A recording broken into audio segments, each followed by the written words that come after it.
Baik, saudara-saudara sekalian, saat ini kita akan memperhatikan dan mempelajari soal bagaimana kita melakukan ayat jurnal penyesuaian atau adjustment jurnal. Sebelumnya di sini disajikan neraca saldo dari suatu perusahaan, katakanlah itu ini adalah perusahaan PT Nomensen. Neraca saldo trial balance per 31 Desember 2023. Jadi saudara-saudara di sini disajikan rekeningnya neraca saldo jumlah debit 1.490.900.000 rupiah dan jumlah data ini jumlah saldo ini belum menunjukkan jumlah yang sebenarnya. Ada transaksi yang terjadi selama periode tahun 2023 dari 1 Januari 2023 sampai dengan 31 Desember 2023. Jadi di sini kita memerlukan ada transaksi dalam berupa data penyesuaian. Jadi inilah transaksinya dari transaksi yang pertama sampai dengan transaksi yang ke-8. Kita diminta untuk membuatkan neraca lajur laporan keuangan yang terdiri daripada laporan laba rugi income statement, laporan perubahan modal capital statement, dan neraca balance sheet. Sebelum kita membuatkan neraca lajur atau kertas kerja atau worksheet, kita terlebih dahulu membuatkan ayat jurnal penyesuaian. Jadi ini akan disajikan ayat jurnal penyesuaian atau adjustment jurnal. Jadi yang pertama, di dalam data penyesuaian kita boleh perhatikan di situ asuransi dibayar di muka yang telah terpakai sebesar 24 juta rupiah. Asuransi dibayar di muka yang telah terpakai sebesar 24 juta rupiah. Penyesuaian yang pertama ini merupakan penyesuaian terhadap biaya dibayar di muka. Seperti yang kita ketahui bahwa biaya dibayar di muka dicatat sebanyak 2 metode. Yang pertama dicatat sebagai harta, yang kedua dicatat sebagai biaya. Kalau yang nampak dalam neraca saldo adalah perkiraan asuransi dibayar di muka, berarti pencatatannya itu dilakukan dengan metode harta. Kalau yang nampak dalam neraca saldo adalah perkiraan beban asuransi, berarti pencatatan itu dilakukan dengan metode biaya.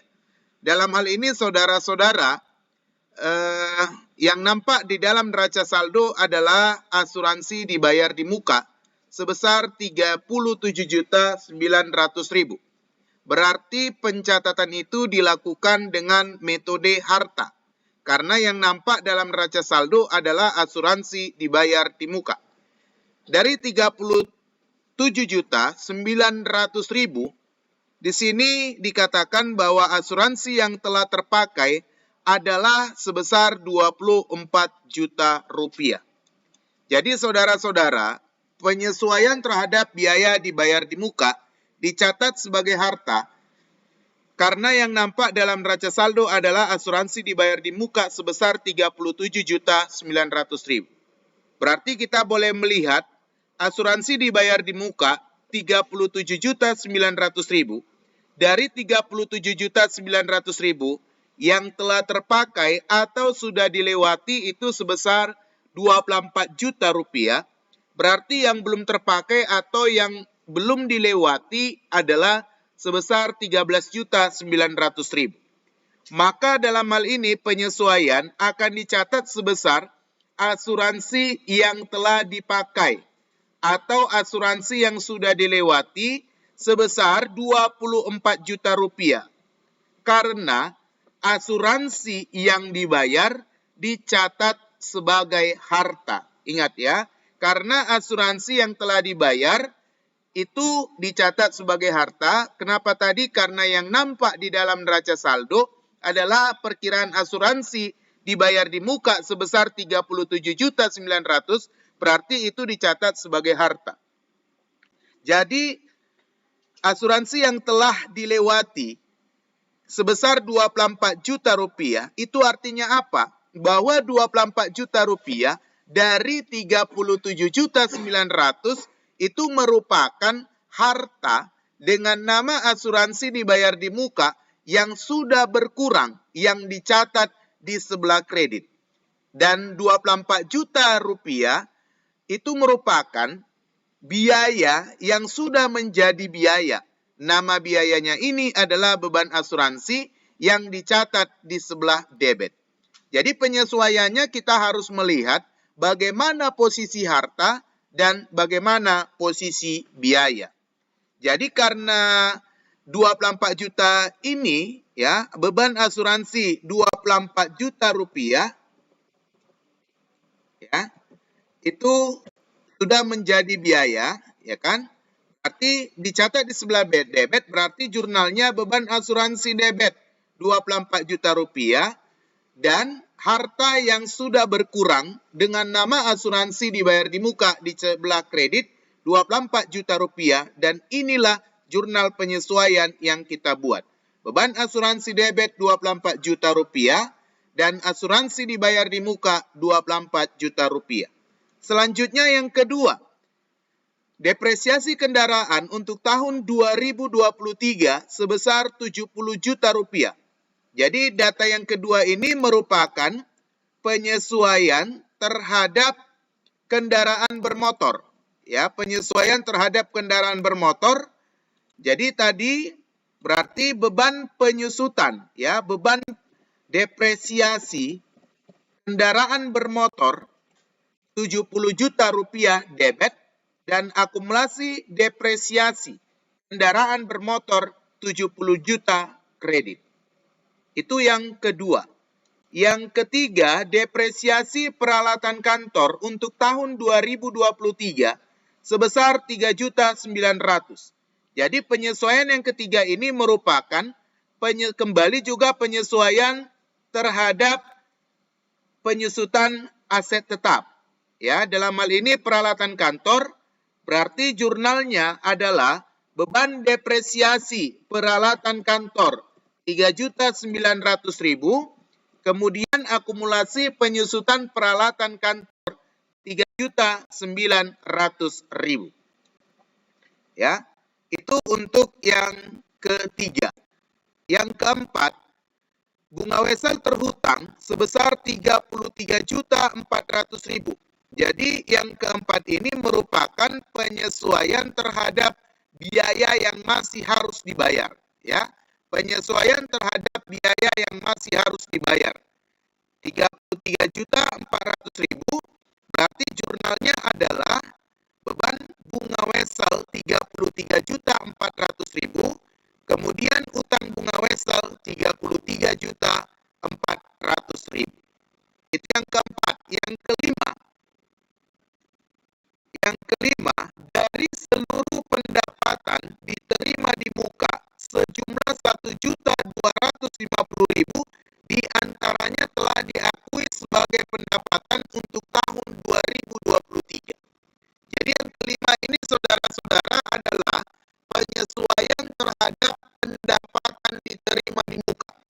Seperti yang kita ketahui bahwa penyesuaian terhadap pendapatan diterima di muka dicatat dua metode. Yang pertama itu metode utang, yang kedua adalah metode pendapatan. Kalau pencatatan itu dilakukan dengan metode utang, maka yang nampak di dalam neraca saldo adalah perkiraan pendapatan diterima di muka. Jadi pendapatan diterima di muka itu merupakan perkiraan utang. Kalau pencatatan itu dilakukan dengan metode pendapatan, maka yang nampak di dalam neraca saldo adalah perkiraan pendapatan jasa. Jadi saudara-saudara, dalam hal ini yang nampak di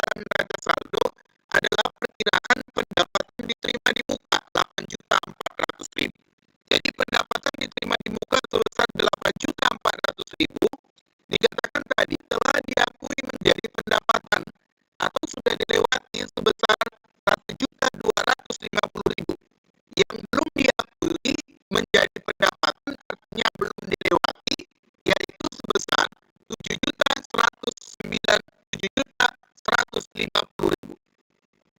Jadi itu dari 8.400.000 telah diakui menjadi pendapatan 1.250.000 yang belum diakui menjadi pendapatan sebesar 7.150.000.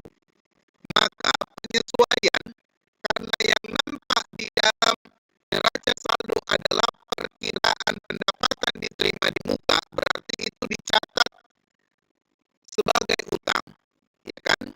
Dicatat sebagai utang. Maka penyesuaian dicatat sebesar pendapatan yang telah diakui menjadi pendapatan atau sudah dilewati sebesar 1.250.000 karena pendapatan dicatat, kan, karena pendapatan diterima di muka. Karena pendapatan diterima di muka dicatat sebagai utang, ya, dicatat sebagai utang. Dalam hal ini nama utangnya adalah pendapatan diterima di muka. Apa arti 1.250.000 ini? Pendapatan yang telah diakui menjadi pendapatan atau sudah dilewati sebesar 1.250.000, itu artinya bahwa 1.250.000 dari 8.400.000 itu merupakan utang dengan nama pendapatan diterima di muka yang sudah berkurang yang dicatat sebagai sebelah debit, dan 1.250.000 sudah menjadi pendapatan, dalam hal ini pendapatan jasa yang dicatat di sebelah kredit.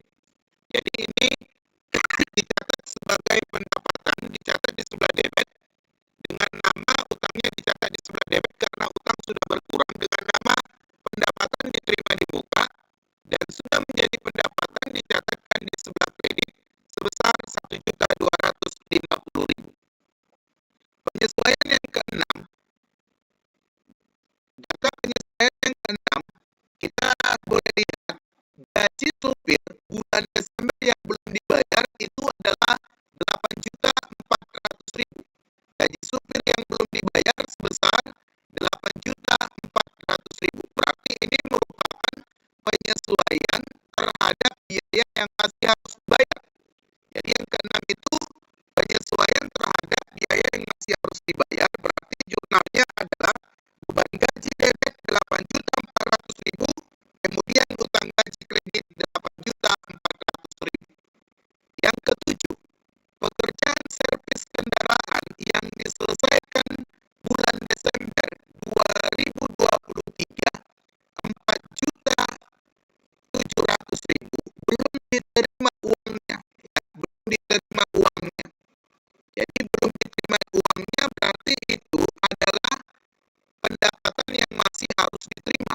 Itu yang ketujuh. Jadi yang ketujuh itu merupakan pendapatan yang masih harus diterima, berarti jurnalnya adalah piutang usaha 4.700.000, kemudian pendapatan usaha 4.700.000. Kemudian yang kedelapan, tagihan telepon untuk bulan Desember sebesar 14 juta yang belum dicatat dan belum dibayar. Berarti ini merupakan penyesuaian terhadap biaya yang masih harus dibayar. Jadi yang kedelapan itu merupakan penyesuaian terhadap biaya yang masih harus dibayar, gitu ya. Biaya yang masih harus dibayar. Maka jurnal penyesuaiannya adalah biaya telepon, beban telepon debit 14 juta, kemudian utang beban telepon kredit 14 juta. Jadi demikianlah untuk pencatatan penyesuaian. Setelah kita membuatkan penyesuaian ini, saudara-saudari, maka kita akan melanjutkannya dengan membuatkan neraca lajur atau kertas kerja atau worksheet. Demikianlah untuk penjelasan kita